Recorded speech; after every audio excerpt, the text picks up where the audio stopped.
台风消息：25W 热带低压。台湾气象局下午正式升格命名 TD26， 有逐渐成23号台风的趋势。10月20日下午2点，中心位置在北纬21.0度，东经128.9度，鹅銮鼻东南海面860公里上，以时速15公里的速度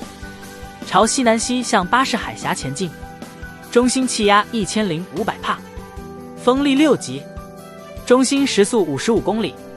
近中心最大风速每秒12公尺，瞬间最大阵风每秒20公尺。未来趋势 TD26 以时速26公里的速度向西移动，台湾海峡西北部的副热带持续向东南方推进，海温28到30度上升，气流旺盛，因此风力持续增强。当来到吕宋岛附近，生成台风状态更加明显。记得关注再走哦。